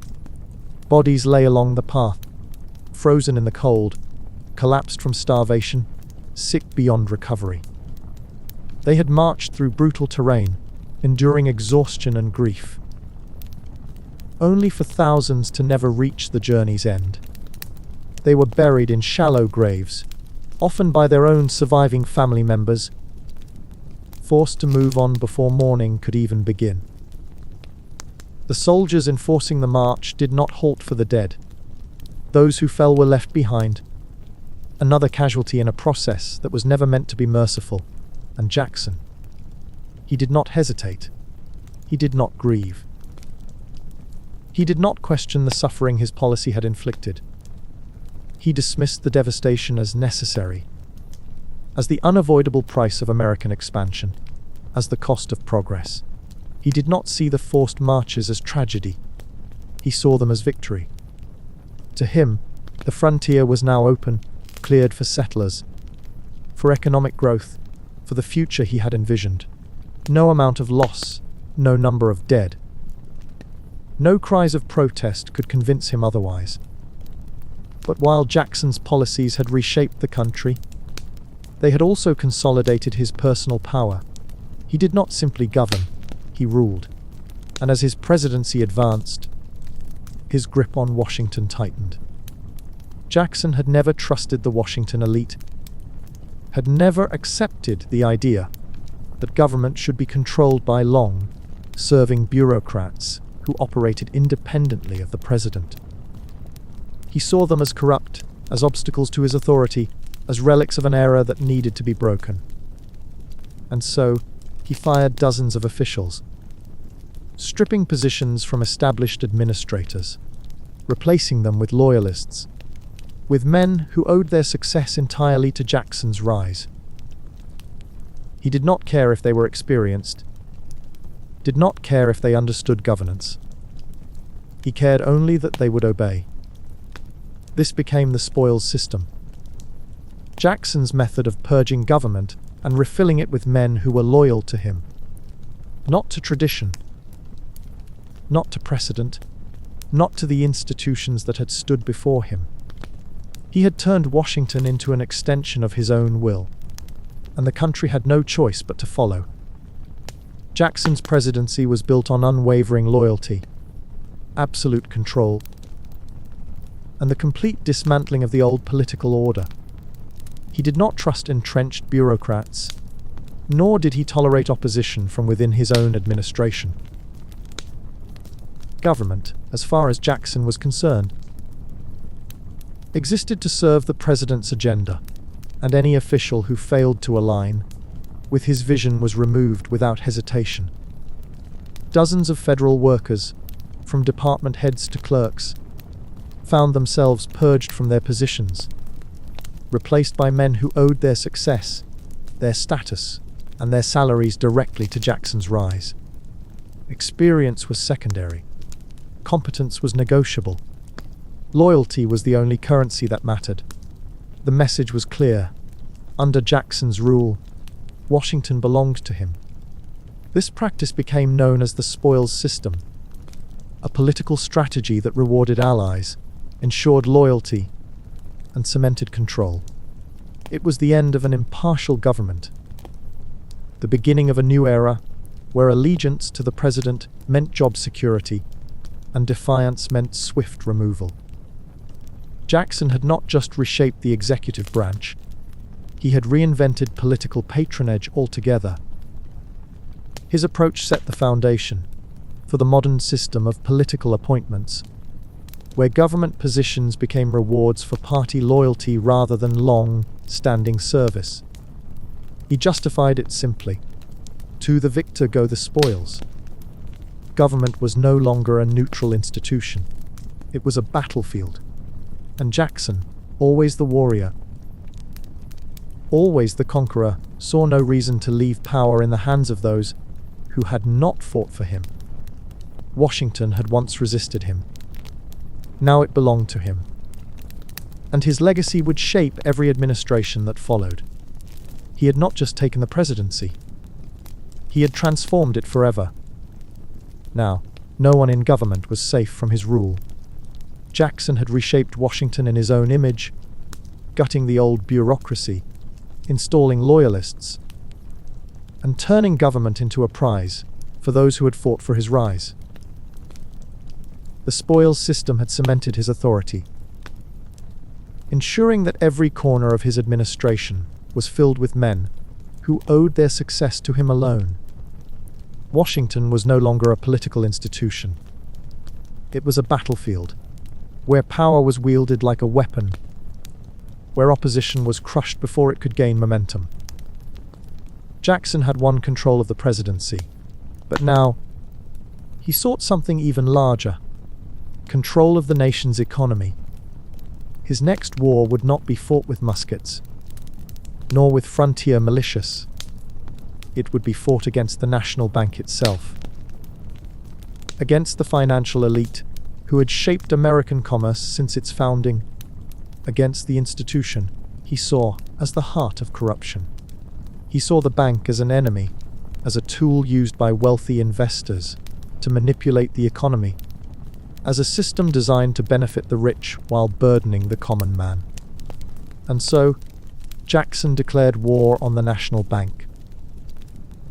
The battle would define his second term, reshape America's financial landscape, and send the country into economic chaos. But Jackson never backed down from a fight, and this was one he intended to win, no matter the consequences. What came next would shake the very foundation of American commerce itself. Jackson's war against the national bank was not a mere political dispute. It was a full-scale assault on the institution he saw as the greatest symbol of corruption in America. To him, the bank was not a stabilizing force, not a necessary financial tool. It was a weapon wielded by the wealthy elite to manipulate the economy at the expense of ordinary citizens. He saw bankers as parasites, the financial system as an unchecked machine, designed to enrich the powerful, and the concentration of monetary control as a direct threat to democracy itself. Jackson did not trust banks. He had grown up in poverty, fought his way into wealth through force, not privilege, and had spent his life battling those who had been born into financial power. The national bank, its monopoly on credit, its influence over commerce, its ties to wealthy investors, was, to him, the embodiment of everything he hated about Washington's elite, and so he vowed to destroy it. The battle was brutal, drawn out, and deeply divisive. Jackson vetoed the bank's recharter, ensuring that the institution would not continue under government protection. But that was not enough. He wanted it dead, permanently, irreversibly, so that no future president could revive it, so that the power it held would be stripped away once and for all. So Jackson pulled all federal funds from the bank, draining its resources, redirecting government deposits into state banks that were loyal to his administration. His opponents warned of financial collapse, of instability, of economic disaster. But Jackson did not flinch. He saw their fear as proof that they had relied too long on an institution that should never have existed in the first place. The result: chaos. The sudden withdrawal of funds sent shockwaves through the financial system, triggering a panic that rippled across the economy. Without federal support, without the backing of government reserves, the bank began to unravel, tightening credit, restricting loans, fueling uncertainty. Businesses suffered. Banks struggled. Debt soared. The economy convulsed under the weight of Jackson's decision. And yet, he considered it a victory. The national bank collapsed, dismantled under the sheer force of his will. His supporters celebrated his triumph over the financial elite, praising him as the warrior who had crushed corruption, the leader who had returned power to the states, to the people. But the country suffered for it. The instability that followed lingered, spreading through markets, triggering economic depression, causing waves of financial uncertainty that outlasted his presidency. He had won the battle, but the nation bore the scars. Jackson's war against the bank was personal, and his victories always came with consequences. And for America, those consequences would last far beyond his time in office. Jackson had won his war against the national bank, but victory had come at a cost. The economy spiraled into chaos, businesses collapsed. Financial markets convulsed under the weight of uncertainty. Banks tightened credit, debt soared. Instability spread through every layer of American commerce. The withdrawal of federal funds had crippled the centralized financial structure that had maintained stability. And in its absence, reckless speculation and unpredictable markets triggered a deep economic downturn.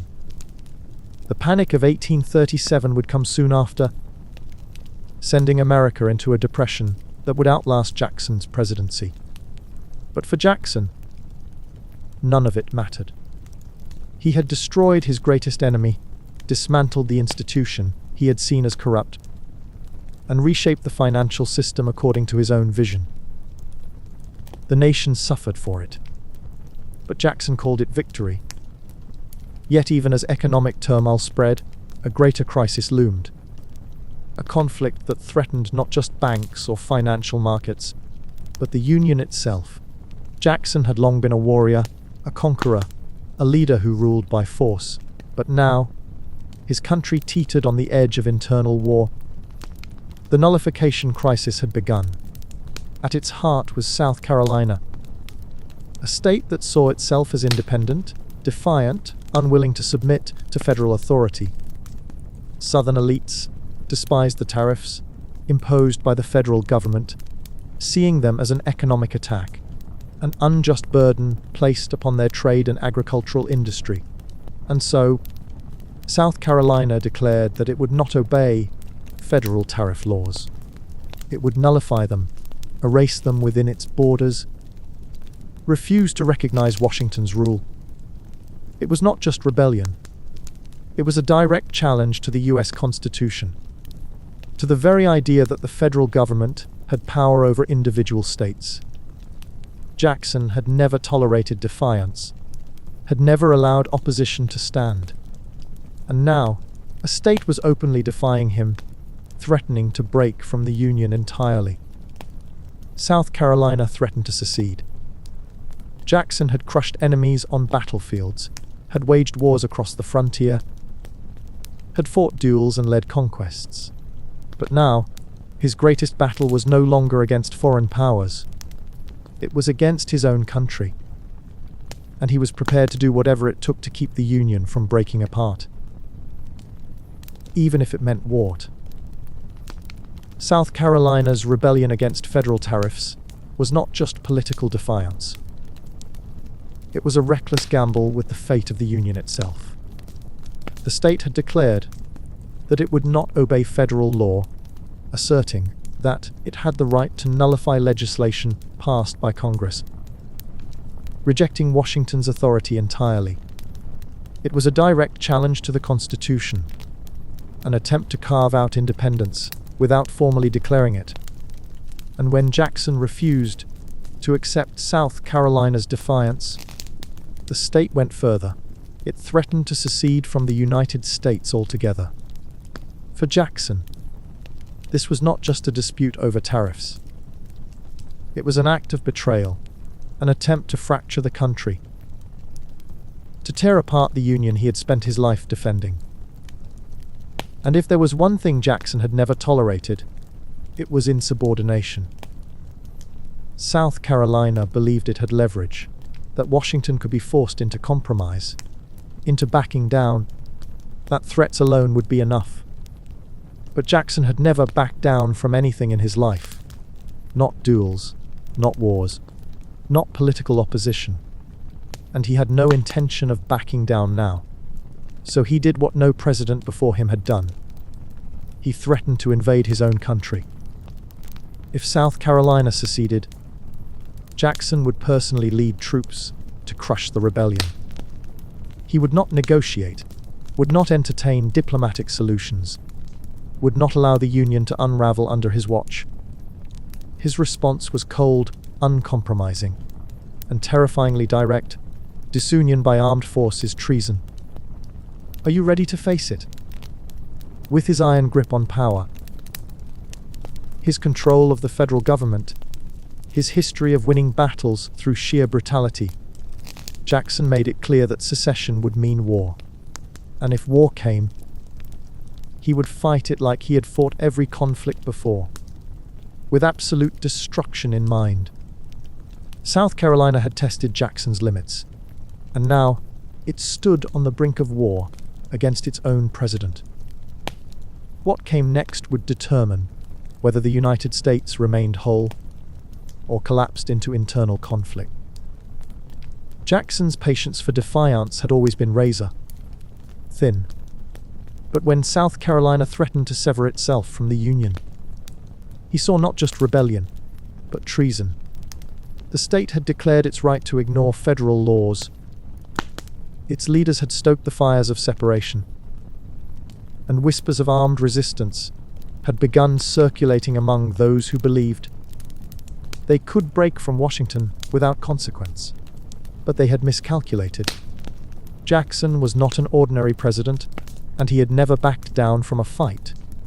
To him, the Union was sacred, forged through revolution, held together through war, strengthened by blood. No single state had the right to dismantle it. And if South Carolina believed it could stand against Washington, Jackson was prepared to crush it. He threatened invasion, personally leading troops to stamp out the rebellion if necessary. He did not negotiate, did not offer diplomatic solutions. The Constitution was not up for debate. His authority was not conditional. If South Carolina wanted to secede, it would have to fight, and Jackson would make sure it lost. Then, when the tension reached its peak, Jackson issued a chilling ultimatum. I will hang the first man of them I can get my hands on. This was not a president wavering before civil unrest. This was a battlefield commander treating insurrection as war. The warning spread through Washington, through South Carolina, through every state watching the crisis unfold. And it worked. The rebellion faltered. The state backed down. Secession, for the moment, was avoided.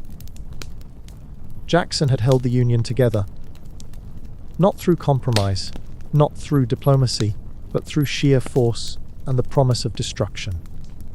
And in doing so, he had changed the course of American history. But the threat of division was far from over. The fractures in the Union had only just begun, and the next time states moved towards secession, it would not be a crisis, it would be war. And Jackson would not be there to stop it. Jackson had ruled through sheer force, whether on the battlefield or in the political arena. His grip on power was defined by his refusal to yield, his willingness to destroy opposition, and his unshakable belief that the Union must remain intact at any cost. When South Carolina tested his authority, when whispers of secession threatened to fracture the country, he did not respond with diplomacy. He responded with the promise of war, with the threat of execution, with the unwavering declaration that disunion was treason. I will hang the first man of them I can get my hands on. That was not rhetoric. It was a warning, a message to the nation that Jackson would crush rebellion, that the presidency was not a seat of caution, but a weapon wielded against those who dared to defy him. And for a moment, it worked. South Carolina backed down. Secession was postponed. The crisis faded, but the fractures remained. Jackson had held the country together, but he had done so through the force of his own will rather than lasting compromise. The Union had not healed. It had merely been forced into submission, waiting for the next battle to come. And as Jackson's reign neared its end, he sought to secure his legacy, to ensure that his successor would continue his rule, maintain his policies, and guard the nation with the same fire that had driven him. He chose Martin Van Buren. Van Buren was not a warrior, not a battlefield general, not a man shaped by war, but he was Jackson's loyalist, the political architect who had helped craft the populist movement that had carried Jackson to power. His presidency would be an extension of Jackson's influence, a continuation of the policies that had defined his administration. But no one could rule like Jackson had ruled. Van Buren would inherit the consequences of Jackson's decisions: the economic fallout of the bank war, the lingering tensions of the nullification crisis, the scars of the Trail of Tears. Jackson had shaped America through force, but force alone could not hold a country together forever. And as he left office, the weight of his reign would not disappear. It would remain, pressing down on the nation long after he had gone. His presidency had changed America forever, and the country would never be the same again. The warrior had left Washington, but his battles were far from over. Jackson left Washington, but did not leave behind the force of his legacy. He had spent 8 years in the White House, shaping the nation through war, policy, defiance, and sheer personal will. He had fought his enemies on battlefields, in Congress, in the economy, within his own government, and now his reign had come to an end. But he had ensured that his influence would endure. He had chosen Martin Van Buren as his successor, a man loyal to Jackson's vision, committed to carrying forward his populist rule, determined to maintain the dominance of his movement. Yet, despite securing the presidency for Van Buren, Jackson's grip on power had begun to weaken. Not politically, but physically. Age had caught up to him, and his body, scarred by war, by duels, by decades of relentless struggle, had begun to deteriorate. His health failed, his strength waned. The warrior who had crushed nations, defied the Supreme Court, threatened to hang secessionists, and dismantled an entire financial system, could no longer wield power with his own hands. So he retreated. Back to Tennessee. Back to Hermitage Plantation. Their slaves tended to him, ensuring his comfort, caring for the man who had once led armies into battle, who had reshaped America's frontier with blood and conquest. The same plantation where others labored under his ownership now became his place of rest. But Jackson was never a man to rest fully. Even as his body weakened, his mind remained sharp, his fire undiminished. He wrote letters, still angry, still proud, still convinced that history would judge him not as reckless, not as cruel, but as victorious. His pen carried the same force his sword once had, defending his presidency, attacking his enemies, ensuring that his name would remain carved into history. Even in his final years, Jackson did not repent. He did not soften. He did not reconsider the wars he had waged, the lives he had shaped, the destruction he had left behind. He had built his America, and he would never apologize for it. His legacy was set. His history was written. His name would never be erased. And when death finally came, he welcomed it as he had welcomed every battle before it. Unflinching, unwavering, undefeated. Jackson's return to Hermitage was not a peaceful retirement. It was the retreat of a man who had fought for control until his body could no longer withstand the battle. Slaves tended to him, ensuring his comfort, maintaining his home, carrying out his orders as he weakened. The same plantation, where others had labored under his ownership, now became his place of rest, his final stronghold, where he would witness the aftermath of his presidency from the shadows of Tennessee. But Jackson was never a man to simply fade away. Even in his decline, his mind remained sharp, his rage undiminished, his pride intact. He wrote furious letters, attacking political enemies, defending his legacy, ensuring that his voice remained loud. even as his strength waned. The battles of Washington had followed him home, lingering in his words, shaping his final years with the same force that had defined his rule. And yet, despite his victories, his legacy was haunted. Native nations lay shattered, broken beneath the weight of forced removal, their lands claimed, their people displaced. The scars of his policies etched permanently into history. Democracy had been reshaped, not into stability, but into populist violence. Where loyalty was rewarded, opposition was crushed, and political battles were waged with the same brutality as war. Jackson remained loved by some, reviled by others. To his supporters, he was a hero, a warrior, a leader who had torn through corruption and reshaped America in his own vision. To his enemies, he was ruthless, dangerous, a man whose victories came at an unbearable cost. His name carried weight long after his voice had faded. When death finally came, he did not leave behind a body untouched by war. He died with bullets still lodged in his chest.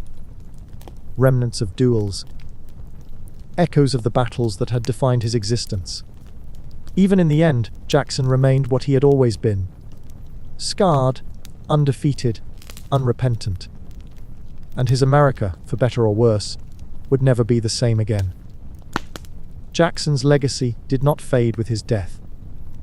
Native nations remained shattered, their lands gone, their people displaced, the scars of his policies forever woven into the history of the continent. Democracy had been reshaped, not into stability, but into populist violence, where political loyalty was rewarded, opposition was crushed, and governance became a battlefield rather than a system of order. His methods influenced generations of leaders, ensuring that power could be wielded through sheer will rather than measured rule. He remained loved by some, reviled by others, a man whose name carried as much praise as it did condemnation. To his supporters, he was a warrior, a patriot, the embodiment of American defiance. To his critics, he was ruthless, dangerous, a leader whose victories had come at unbearable cost. No matter where one stood, Jackson could not be ignored. His history was carved into every corner of the country. He had reshaped. And when death finally claimed him, he died as he had lived, scarred by battles, undefeated by his wounds. Bullets remained lodged in his chest, reminders of duels that had never killed him, of wars that had never broken him, of the sheer force he had carried with him until the very end. But history has its irony. The man who had waged war against the national bank, who had despised centralized finance, who had fought against government-controlled money, was now etched onto the $20 bill, immortalized on the very currency he had spent his life trying to destroy. His face, his legacy, his image, now carried in the pockets of the very people who inherited his contradictions. Jackson had hated banks, but now he was forever tied to them. A ghost in your pocket, lingering in the economy he once tried to reshape. And in that irony, his presence never truly faded. Even in death, he remained a warrior, a ruler, a contradiction, a name America would never erase. Jackson had despised the national bank, had fought against centralized financial control, had torn apart the country's financial system to prevent money from falling into the hands of wealthy elites, who, in his mind, had too much control over the economy. He had framed his war against banks as a crusade for the common man, a fight against institutions that hoarded wealth at the expense of working Americans. He had pulled all federal funds, triggering economic chaos, causing panic, fueling instability. But he had won. The bank was destroyed, his legacy was secured. Yet, history has a way of twisting itself. Jackson, the man who waged war against banks, against government, controlled currency, against the financial systems that he saw as corrupt, had now become a permanent figure in the very economy he had tried to dismantle. His face was etched onto the 20 bill, carried in wallets, exchanged in markets, inserted into ATM machines, woven into the fabric of modern commerce. It was the ultimate irony. For Jackson, money had been a tool of corruption, a system that had concentrated power among the elite, and yet, decades after his death, his likeness became one of the most recognizable symbols in American currency. A ghost in the economy he once tried to tear apart. But his image on the 20 bill carries more than irony, it carries protest. For Native communities, the presence of Jackson on national currency is not just a contradiction. It is an insult, a bitter reminder of the suffering he inflicted, a symbol of the devastation he left behind. The man who signed the Indian Removal Act, who defied the Supreme Court, who shattered native nations, who fueled the Trail of Tears, now exists on the paper exchanged daily by the descendants of those he displaced. Native protests have called for his removal, demanding that the country reconsider its history, that the legacy of removal and forced relocation not be honored in such a public, permanent way. His face on the 20 bill is not simply a relic. It is a statement, a revisionist history that forgets the blood, the suffering, the loss attached to his name. The debate continues. Some see him as a hero, a fighter, a leader who reshaped America through sheer force of will. Others see him as a tyrant, a man who carried expansion at the cost of human lives, a president whose legacy is stained with brutality. And yet, every transaction, every exchange, every dollar passed carries his name. A constant presence in an economy that should have erased him long ago. A reminder that history never truly disappears. It lingers, waiting for its reckoning. And Jackson's reckoning has yet to come. The protests grow louder, and his legacy, once unquestioned, is now facing its greatest battle yet, against time itself. What comes next is no longer in his control. But history always has the last word, and Jackson's name is far from finished. Jackson's face on the 20 bill is more than a historical tribute. It is a contradiction, a controversy, a statement that America has not fully reckoned with its past. He was a warrior, a president, a force that reshaped the nation, but his legacy is woven with brutality, conquest, and destruction to native communities. His presence on currency is a bitter reminder of displacement, of shattered nations, of forced marches that claimed thousands of lives. The man who signed the Indian Removal Act, who defied the Supreme Court, who sent tens of thousands westward into exile, is now a fixture in the economy he once fought against. Protests continue to call for his removal, demanding that the nation acknowledge the full truth of his actions, that he be replaced with figures who represent justice, resilience, and the voices of those erased by his policies. To some, his legacy is too dark to be honored.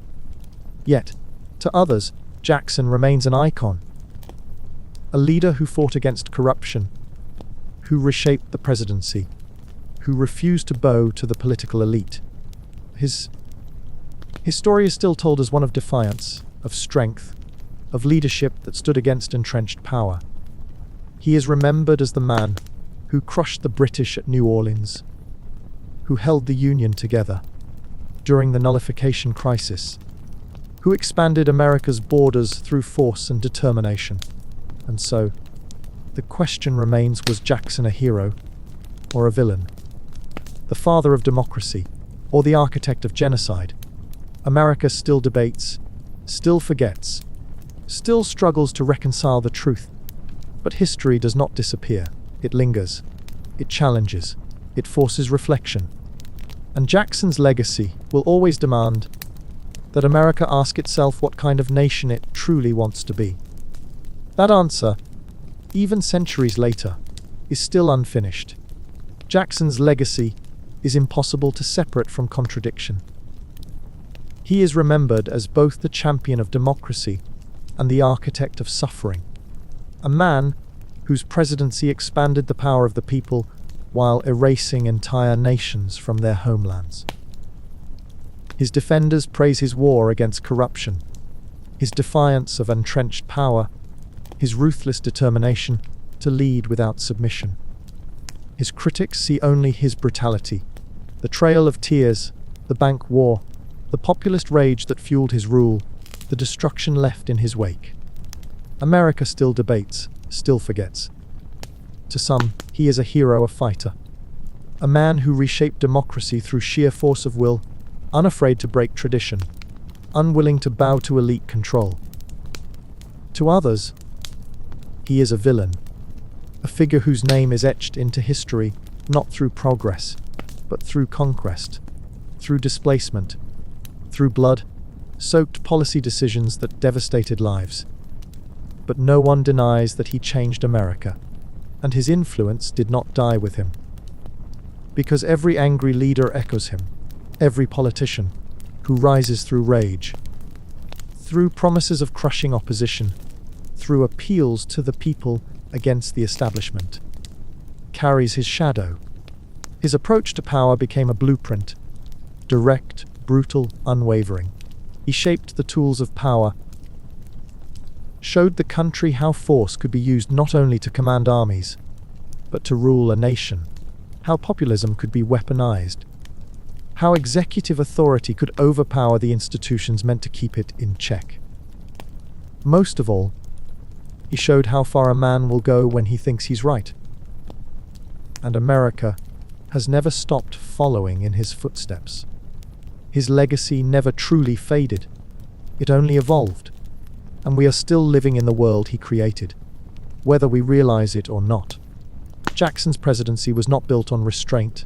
It was built on rage, defiance, and absolute control. Every move he made, every war he waged, every battle he fought was done with unwavering conviction, driven by the belief that he alone knew what was right. Compromise was weakness. Opposition was treason. Power was not meant to be shared. It was meant to be wielded, shaped, enforced. Every angry leader echoes him. Every politician who rises through fury, through resentment, through the promise of crushing enemies, through the appeal to the people against the elite, carries the shadow of Jackson's methods. He invented populist warfare, proving that a president could command with emotion, with fire, with unchecked force. He shaped the tools of power, showing how fear, loyalty, and violent rhetoric could bend a nation to a single will. Most of all, he proved how far a man will go when he thinks he's right. And Jackson had never doubted himself. Not once, not ever. From the battlefield to the White House, his hands remained bloodied, stained with the remnants of his wars, his duels, his conquests, his political destruction. He had carried bullets in his body, the remnants of the fights he refused to lose. He had ordered the removal of thousands, the execution of enemies, the dismantling of his rivals. He was, in every way, the bloody-handed president. Dueling pistols, once drawn in personal battles, now remained as relics of the fights he had won. Scalp belts, trophies of his wars against native nations, were worn with pride, symbols not of regret, but of victory. A silenced Supreme Court, mocked, ignored, its ruling on native sovereignty discarded with nothing more than contempt. History did not forget what Jackson had done. And yet, his influence still lingers. His America never truly disappeared. It only transformed. And his methods, they remain. Wielded, twisted, repurposed, but never erased. Because power does not fade. It evolves. And Jackson's grip on history has never truly loosened. Not even now, not even yet. Jackson had never been a leader in the traditional sense. He had been a warrior first, a conqueror second, and a president only, because the people had demanded he take the seat. Every decision he made bore the mark of battle, carried the ruthless energy of a man who had spent his life fighting, refusing to yield, always pushing forward. He did not govern through negotiation. He governed through force. His dueling pistols had spilled blood before his presidency had even begun. His reputation forged in combat long before he wielded executive power. Scalp belts, taken as trophies of war, were not just artifacts. They were proof of his victories, of his brutal and unapologetic approach to conquest. And the Supreme Court, the institution, meant to stand as a check against executive overreach, had been silenced under his rule, dismissed with nothing more than contempt when it attempted to stop his forced removal of native nations. He had made his will law, ignoring precedent, ignoring restraint, ignoring any attempt to slow the force of his rule. Jackson did not just rule a nation. He carved his name into it. With force, with fury, with unwavering belief in his own right to shape the country as he saw fit. He rose from dirt, clawing his way into history through battle, through blood, through a relentless pursuit of power that never allowed him to retreat. And when he left, when his presidency ended, when his body failed him, when death finally took him, he left behind a nation that would never erase his presence. Because men like Jackson do not simply fade into history. They become myths, legends, figures whose influence lingers long after their time has passed. And America, whether it honors him or condemns him, will always live in the shadow of what he built, for better or worse. Forever.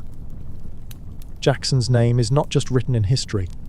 It is carved into it, etched through war, through policy, through sheer force of will. He rose from poverty, from hardship, from the brutality of the frontier, shaping himself not through privilege, but through battle, earning his place not through lineage, but through fire. Every duel, every war, every conquest hardened him. Every decision fueled the force of his presidency, and when he ruled, he did not govern gently. He commanded, he crushed. He reshaped the country in his own image. He left blood behind. From the trails of native removal, from the battlefield victories that secured his legend, from the political wars, he waged with unwavering determination. And even as history tries to categorize him, define him, analyze his impact, there is one truth that remains. Jackson did not simply take power. He seized it, wielded it, ensured it would never be forgotten. A man like Jackson does not just become a president. He becomes a myth, and myths never fade completely. They linger, shaping generations long after the man himself is gone. We've worked hard to keep this narration as historically accurate as possible, referencing reliable sources and factual accounts. However, history is complex, interpretations vary, and mistakes can happen. If you'd like to explore Jackson's legacy further, always check multiple sources, dig deeper, and think critically about how history is written and remembered. And now, go to sleep. Your mind has traveled through battles, through power, through the storm of history itself. Let it rest. Let it quiet. Tomorrow, new stories will wait for you. But tonight, let this one fade away and close your eyes. The past is done, and so is this day. Sleep well.